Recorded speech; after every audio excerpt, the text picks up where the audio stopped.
All right, knowing the power rule also makes velocity and acceleration problems a lot easier, provided that the position equation is given to us as a polynomial. So let's look at this. Recall that if s of t gives the position of an object at time t, then remember derivatives are rates of change. So the s prime is the rate of change of position, which is velocity. And then s double prime is the rate of change of velocity, which is acceleration. So let's look at this problem. Suppose a particle moves along a straight line and its position is given by this. Well, if we want to know its velocity is just the derivative of that, which is going to be 3 minus x. And its acceleration is the derivative of that, which is negative 1. On that one, there were no units given, so it's maybe not the best problem in the world, but it gets the point across. Derivative of position is velocity, derivative of that is acceleration. Let's look at this other problem. I probably should have given more space for this, but that's okay. On another planet, a ball is thrown straight up in the air, or well, straight up, maybe this planet doesn't have air. Its height in feet is given by this function. Find the velocity and acceleration functions and then determine the speed at which the ball impacts the ground. All right, first up, why am I saying this is on another planet? Well, on Earth, the acceleration due to gravity is 32 feet per second squared, and that affects this right here. So this is on another planet.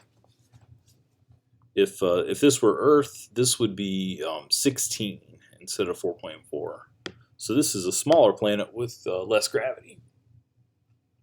But let's do this. The velocity and acceleration functions. Velocity function is going to be 20 minus 8.8t. And acceleration is just the derivative of that, which is negative 8.8. All right, now this other part's more interesting. Determine the speed at which the ball impacts the ground. All right, so let's think about this. I'm going to actually draw above here. The function h of t, I'm going to graph that by hand. If you look at this, h of 0 is 6. So the thing starts at 6 feet off the ground. And this is a parabola that opens downward. So the height of the thing over time is going to look like this. So what we're trying to do is figure out, over here, this is when it hits the ground. And when it hits the ground, what's the velocity at that instant? So first up, we need to figure out when does it hit the ground.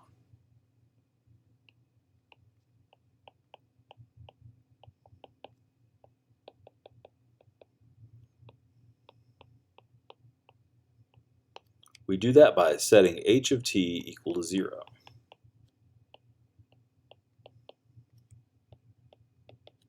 So let's see, h of t is 6 plus 20t minus 4.4t squared equals 0. All right, that's kind of ugly numbers, so I'm just going to use the quadratic formula. X then is minus b plus or minus the square root of b squared minus 4 times a times c all over 2a.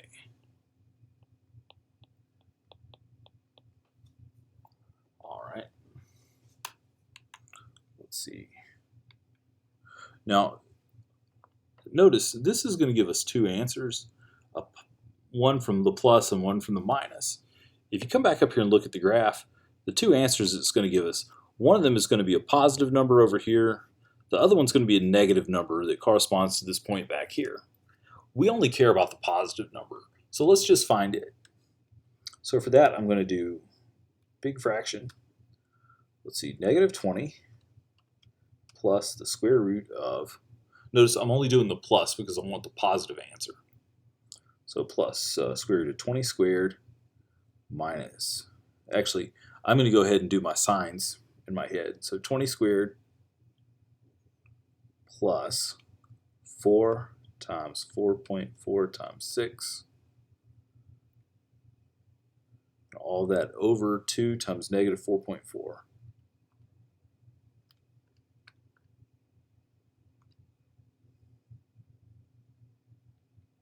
All right, my calculator gives me an answer of negative 0.28. Why is it giving me a negative answer? Oh, I know why it's giving me a negative answer. I didn't plan this or anything. I was expecting this to give me a positive answer because I was using the plus here. But notice we're dividing by a negative number. So instead of the plus, I really need the minus on this. This negative 0.28, that's the like x or t coordinate there. Let me go back up here and change this to a minus.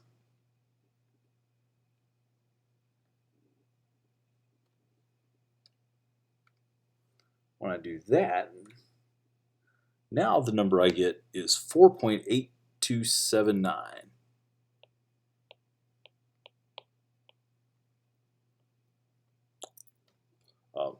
8279, so let's do 828.